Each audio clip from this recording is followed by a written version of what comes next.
پاکستان میں دہشت گردی کے واقعات میں دن بدن اضافہ ہو رہا ہے۔ ویسے تو یہ دہشت گردی جو ہے یہ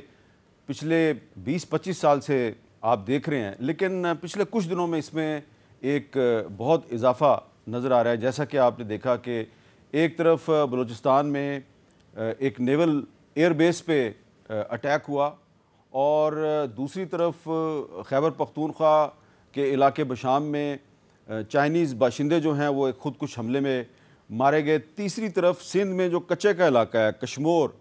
وہاں پر ڈاکو جو ہیں وہ لوگوں کو صرف اغوا نہیں کر رہے بلکہ ان کے گلے کاٹ رہے ہیں۔ میں نے خود یہ ویڈیو دیکھی ہے گلا کاٹتے ہوئے، سندھ کے ڈاکو گلے کاٹ رہے ہیں، ان کو روکنے والا کوئی نہیں ہے۔ اور تیسری طرف جو ہمارے بڑے شہر ہیں وہاں پہ اسٹریٹ کرائمز جو ہیں ان کی بھرمار ہو گئی ہے۔ تو ایسی صورتحال میں ہم کیسے یہ کہہ سکتے ہیں کہ پاکستان کی معیشت جو ہے وہ اس کو ٹھیک کیا جائے اور پاکستان میں فورن انویسٹمنٹ آنی چاہیے؟ اور یہ جو دہشت گردی کے واقعات ہیں ان کو روکنے کے لیے ہمیں قومی اتحاد کی ضرورت ہے، اور وہ اتحاد بھی ہمیں نظر نہیں آ رہا، اور پارلیمنٹ میں بھی اپوزیشن اور گورنمنٹ آپس میں لڑ رہی ہوتی ہے۔ تو اس لیے آج اس صورتحال پہ گفتگو کے لیے میرے ساتھ اپوزیشن بھی اور حکومت بھی ہے۔ ہم نے آج دعوت دی ہے جناب لطیف کھوسہ صاحب کو، تحریک انصاف کے رکن قومی اسمبلی، اور جناب سینیٹر مصدق ملک صاحب وفاقی وزیر پیٹرولیم اور مسلم لیگ نون کے سینئر رہنما۔ تو کیونکہ آپ سابق گورنر بھی ہیں اور سینئر بھی ہیں، تو مصدق ملک صاحب جو ہے انہوں نے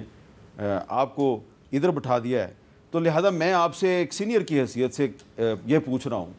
کہ کھوسہ صاحب، یہ جو اس وقت پاکستان میں صورتحال ہے، دہشت گردی بڑھ رہی ہے، یہ حالات کا تقاضا یہ نہیں ہے کہ حکومت اور اپوزیشن کم از کم دہشت گردی کے خلاف کٹھی ہو جائے؟ دیکھیں میر صاحب، پہلے تو یہ جتنی شہادتیں ہوئی ہیں اس کی انتہائی یہ افسوسناک بھی ہے، اور شہداء کے ساتھ یقیناً ہمارے بھی اسی طرح ہم غمزدہ ہیں، اور اللہ ان کے درجات کو بلند کرے، اور اللہ ان کے لواحقین پسماندگان کو صبر جمیل عطا کرے، اور اس دہشت گردی کے ناسور کو اللہ تعالیٰ اس پاک دھرتی سے جو ہے اس کا کلا کما ہو۔ یہ بالکل اس میں تو کوئی شائبہ نہیں ہے کہ جو بھی محب وطن ہے پاکستانی وہ یقیناً چاہے گا کہ ایک پاکستان امن کا ایک گہوارہ بنے اور پھلے پھولے، اور اس میں جو ہے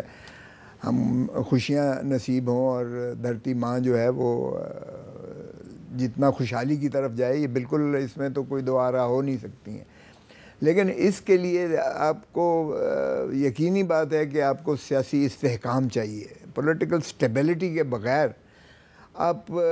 یہ چیزیں حل نہیں پا سکیں گے، اس لیے کہ اگر آپ کے اپنے ملک کے اندر آپ کی ایک اپوزیشن سمجھے گی کہ یہ یہاں انسانی حقوق کی پامالی ہو رہی ہے، یہاں سیاسی منتقم مزاجی عروج پر ہے، اور یہاں جو ہے کوئی گھر نہیں ہے جس کا کوئی شخص جو ہے وہ 10 مہینے سے پابند سلاسل نہیں ہے، یا اگر عدالتیں ان کو مخلصی دیتی بھی ہیں تو پھر دوسرے میں دھر لیا جاتا ہے، تو یہ نفرتوں کی جو ہے نا متحمل نہیں ہے ہمارا ماحول۔ یہ نفرتوں کو کم تو ظاہر ہے کہ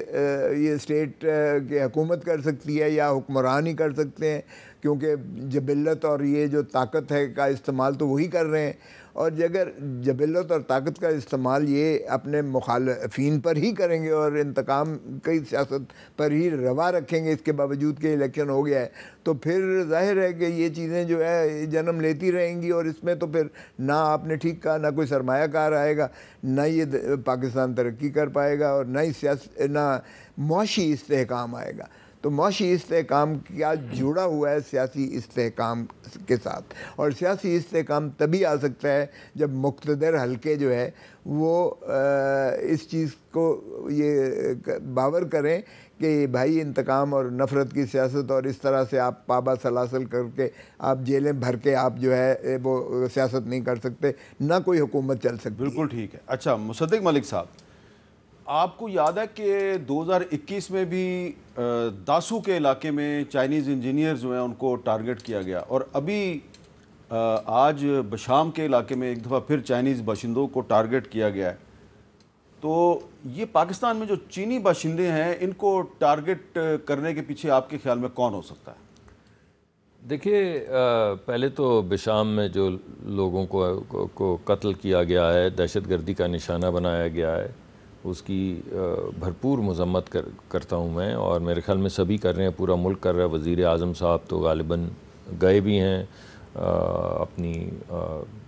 افسوس کا اظہار بھی کرنے اور اس ڈٹرمنیشن کا اظہار بھی کرنے جس کے ذریعے اس دہشت گردی کا کلا کما کیا جائے گا۔ پاکستان کے اندر کیونکہ یہ جب سے یہ ایک نیا انڈو پیسیفک لینز کی کہانی شروع ہوئی ہے، تب سے پاکستان کے اندر جو زیادہ ترقی ہے یا ترقی کے لیے جو وسائل ہیں یا کمپنیاں جو پاکستان میں آ رہی ہیں، یا تو انویسٹمنٹس کا تعلق مشرق وسطیٰ سے ہے اور یا چین سے ہے، اور تو دیگر ممالک سے ہمارے ہاں انویسٹمنٹس بڑی کم آ رہی ہیں، ٹیکنالوجی کی ڈیفیوژن بھی بہت کم ہو رہی ہے، اور بزنسز بھی جو ہیں ہمارے کافی سلو ڈاؤن ہیں۔ اس وجہ سے اگر کوئی یہ چاہے کہ پاکستان کی ترقی میں حائل ہو تو وہ کس کو نشانہ بنائے گا؟ وہ اسی کو نشانہ بنائے گا جو پاکستان کی ترقی میں شامل ہے۔ تو پاکستان کی ترقی میں کون شامل ہے؟ پاکستان کی ترقی میں یا تو ہمارے چین ہمارے ساتھ شامل ہے جو مسلسل پاکستان میں انویسٹمنٹس کر رہا ہے،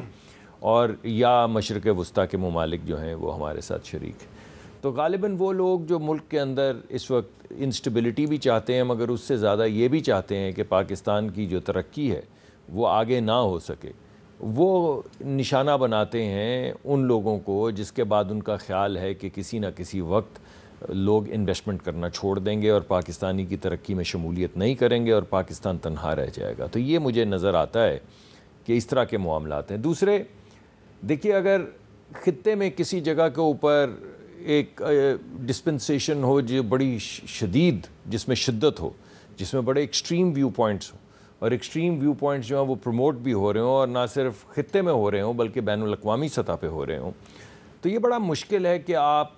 اس ایک ملک کے گرد دائرہ کھینچ لیں اور بولیں کہ یہ تو محدود ہے اسی ملک تک۔ یعنی یہ جو نیفٹا امریکہ میں ہوا تھا، جس میں تمام جو ارد گرد ممالک تھے، اس میں امریکہ نے فیصلہ کیا انویسٹمنٹ کرنے کا، ان کو سٹیبلائز کرنے کا۔ اس کی وجہ یہ تھی کہ امریکی سٹیبلٹی، امریکی گروتھ جو ہے اس کا انحصار میکسیکو پہ بھی ہے، کینیڈا پہ بھی ہے۔ اگر بارڈرز کے ارد گرد کے جو ممالک ہیں ان کی بھی ترقی ہو رہی ہو تو امریکہ کی بھی ترقی ہوگی۔ اگر وہاں پہ انسٹیبلٹی ہو یا وہاں پہ دہشت گردی ہو یا وہاں پہ پروٹیکشن دی گئی ہو ان لوگوں کو جو دہشت گرد ہوں، تو پھر امریکہ بھی اس سے متاثر۔ تو ہمارا ملک ویکیوم میں تو نہیں ہے نا، ہم اسی طرح پوری دنیا کی طرح یہاں پر رہتے ہیں۔ تو امریکہ کو پتہ ہے کہ کلبھوشن یادیو اگر بلوچستان سے پکڑا جاتا ہے تو اس کو وہاں پہ کس نے بھیجا ہے؟ میرے خیال میں